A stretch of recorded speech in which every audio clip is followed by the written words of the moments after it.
Oi, gente, nós vamos falar, será que nós temos a salvação nas nossas mãos ou está na mão do nosso Pai?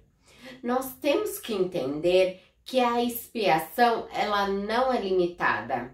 Então, tendo recebido o nome dos eleitos dos nossos pais, o Messias recebeu na eternidade, ele veio ao mundo para nos entregar a salvação, para nos dar a salvação, no meio, através do madeiro. O Messias, ele não tornou o ser humano um potencial salvável, mas ele de fato salvou as nossas vidas. O Messias, ele assegurou realmente a vida eterna para suas ovelhas, para que o Pai é quem ele escolheu, chamou, morrendo por todos aquele que o Pai tinha confiado a ele. Todos aqueles que o Pai tinha dado ao Messias, o Messias morreu verdadeiramente para salvar por meio da sua morte.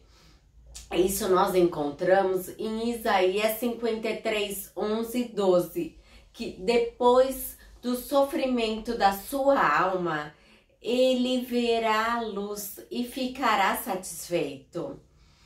Pelo seu conhecimento, o meu servo justo justificará a muitos e elevará a iniquidade deles. Por isso eu lhe darei uma porção entre os grandes, e ele dividirá os despojos com os fortes. Portanto, ele derramou a vida até a morte, e foi contatado entre os transgressores.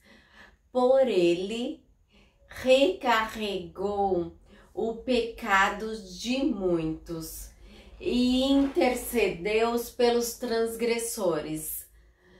Aqui nós vemos que o nosso Pai, ele se agradou a oferir o seu Filho, soa mesquinhamente, porque esse prazer pode ser explicado de fato pelo sofrimento que o Messias teve, porque esse sofrimento foi para justificar muitos.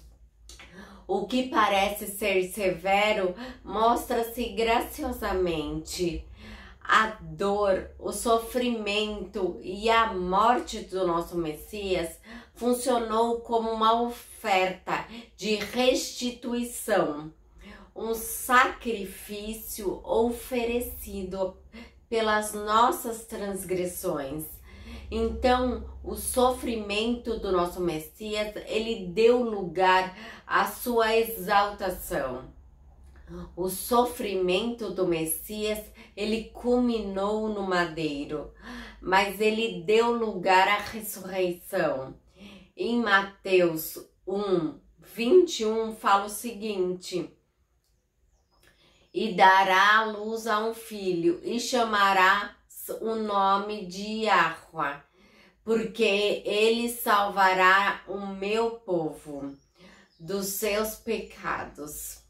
Então o anjo, ele estava explicando que o Messias, ele estaria fazendo o resgate do pecado e da punição das pessoas que são eleitos, que servirão ao Pai. E essa salvação, ela seria expressamente para o seu povo, que ele identifica como aquele que segue o Messias. Então a salvação não é para todos. Então você fuja das doutrinas que ensinam que o Messias morreu para todos os indivíduos igualmente.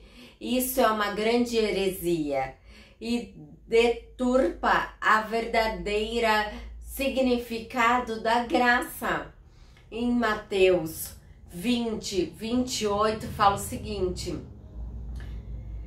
assim como o Filho do Homem não veio para ser servido, mas para servir e para dar sua vida em resgate de muitos.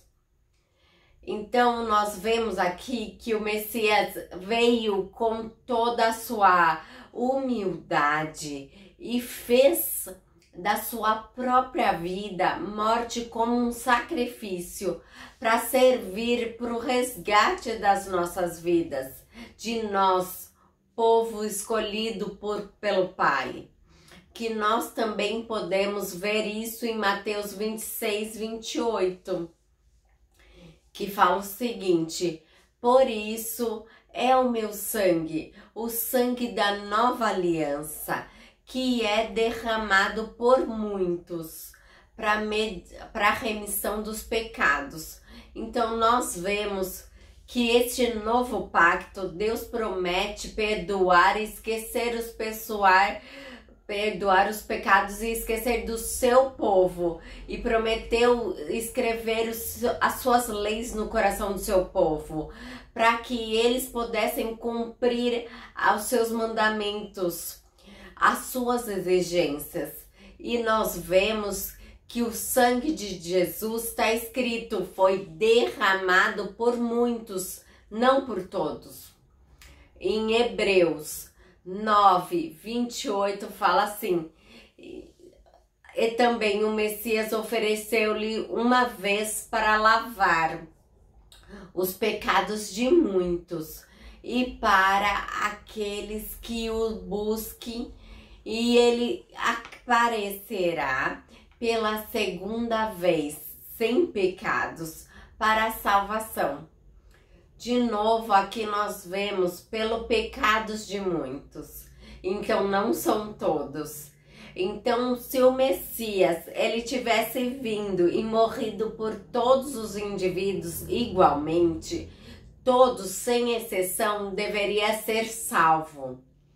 Porque a morte no madeiro, ela seria o suficiente para salvar todo mundo. Mas não, o Messias só se entregou por aquele que o Pai já tinha dado a ele. Então, em João 3, do 16 ao 18, diz assim: porque o Pai amou o mundo de tal maneira que deu seu Filho unigênito, para que todo aquele que nele crê não pereça, mas tenha vida eterna. Porque o Pai enviou o seu Filho ao mundo, não para condenar o mundo, mas para que o mundo fosse salvo por ele. Quem não crê é condenado, mas quem não crê já está... quem crê nele não é condenado, mas quem não crê já está condenado, porquanto não creu no nome do unigênito Filho do Pai. Por amor, o nosso Pai, ele deu o seu único Filho, que ele criou antes da fundação do nosso reino, do nosso mundo. Para todo aquele que nele crê, tem a vida eterna.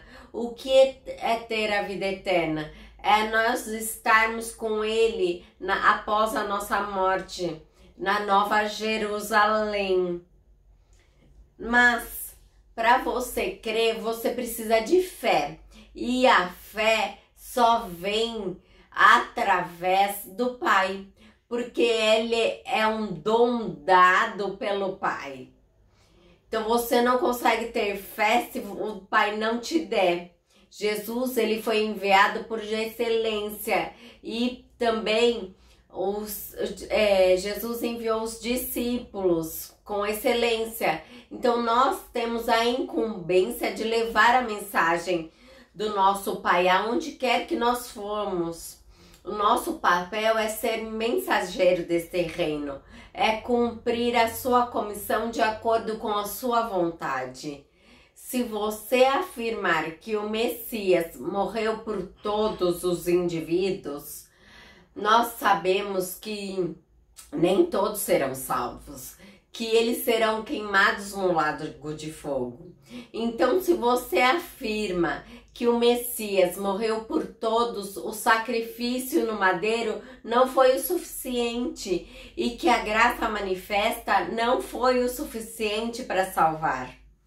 E ainda coloca o Messias numa posição inferior à do ser humano, que ele pode tomar decisão, pois ele pode recusar esse sacrifício ou não.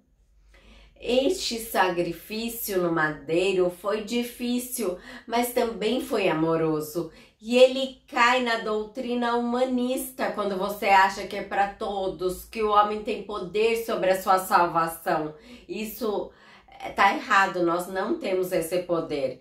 E amanhã eu explicarei um pouco mais sobre isso.